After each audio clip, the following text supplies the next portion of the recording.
me say this. Here's the thing, y'all. Tyler Reddick, I think, is in his redemption year. After last year having an abysmal 2025 season of not having any wins, I think Tyler Reddick is like literally, she's like, oh, I'm getting this championship for real. This man has a 95-point lead over Ryan Blaney in the point standings. That's what 4 wins does to your career or your season. I'll say that. I didn't even see this coming. Like, I did not see him winning at Darlington. I saw Brad, which that would be a great. Oh, it would have been a great win. Anyway, y'all, welcome to another video. Today we are going to be talking about, as I'm watching the IndyCar race at Barber. Today we're going to be talking about Tyler Reddick's just flying through the field, and let's talk about Xfinity, and yeah, let's talk about Xfinity racing at Martinsville, and then we'll go to the picks for today's race at Martinsville. But let's start off with Tyler Reddick's win at Darlington. Tyler Reddick he won his 4th race of the year. Am I surprised? A little. The part I'm not surprised about is, he's good at Darlington too. But what else was I going to say? It looks like Michael Jordan might be in attendance in every single race this year. And also, I would like to point out Brad Keselowski. Let's talk about Brad Keselowski. This dude got a whole fracture, something, broke leg. I don't know what it is. But something with Brad at Darlington just clicked with each other. I mean, yeah, we saw it when he was in the 2 car. I remember that race, 2018 Southern 500. He won in it was somebody throwback. Rusty Wallace, maybe? I don't know. I think it was Rusty Wallace paint scheme, but I don't remember which one. Yes, but we know Brad Keselowski is good at Darlington. I thought he was going to win the race, and I wish he won the race because that would have been so good. Even though Chevy didn't win last week, we got Martinsville, okay? And Chevy, let me just say, Chevy needs to pick up the pace.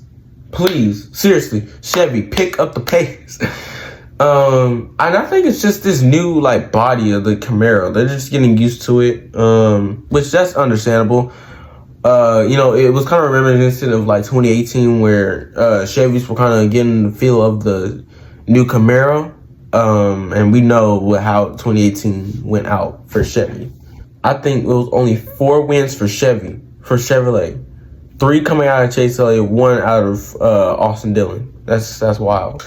But yeah, let's move on let's talk about yesterday. Oh, and by the way, your pole sitter is Denny Hamlin, by the way, so we know that.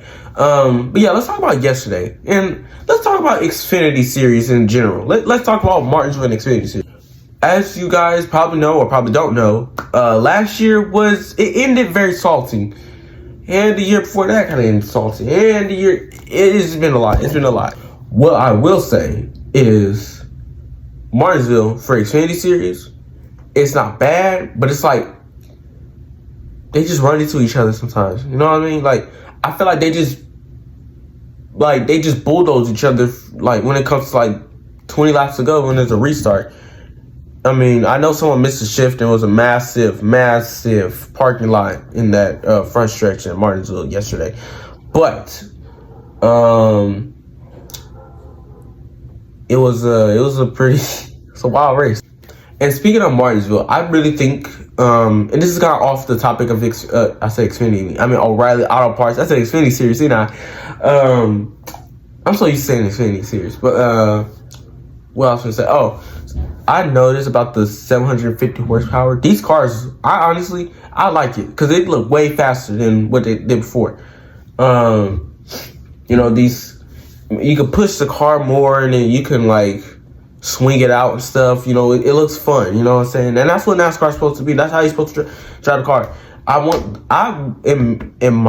I were the president of NASCAR, I would want the drivers to have a difficult time and have fun at the same time. That's why. But we can move on from yesterday. Let's move on from Darlington. Let's focus on today for the Cookout 400. And here are your race picks for this race later today at 12 Pacific time. My first pick, I have Chase Elliott. Yes, I'm picking Chase Elliott. Second, I have William Byron, Kyle Larson, Denny Hamlin. Who else? Who else should I pick? I got Ryan Blaney. Definitely have Blaney in that list. I was gonna pick C Bell. I don't really know. You know what? I'm gonna go with a little. I'm gonna go a little bit surprised. We're gonna go Bubba Wallace. We're gonna go Bubba Wallace. Bubba has been really good here. And my 7th pick, I have not too much of a surprise, but I have the 6th card. I have Brad actually doing pretty good today. I don't know if he's starting the back, but I think he's doing pretty good today. You know, just typical Martinsville, you know. I noticed something, somebody, it was on the comments, on one of the videos I was watching from, like 2025 Martinsville. It was where somebody put emojis, it was like Martinsville in the spring, it was like a snoozing face. And I said people in Martinsville in the fall, it was just like it was like fire emojis and stuff, which that's very accurate, because sometimes that spring race, oh, don't even start about 2022 spring race. Oh my gosh. Listen, as a Chase fan, I was happy, but as a race fan, that was the most boringest, stupidest race I've ever seen. But as a Chevy fan, I was happy. I mean, yeah, that was a lot to remember there. I mean, well, not too much racing there. But yeah, those are my picks for the Cookout 400 today at 12 Pacific time, Eastern time, 3 o'clock. Next week, we are going to be talking about what track next. I forgot the track next. Is it Texas? No. I think it's Bristol. I don't know, one of those tracks. Yeah, it's Bristol, because that's usually the 8th race. Yeah, Bristol. But yeah, next we'll be talking about Bristol. And comment down below, who do you think will be the next newest winner today?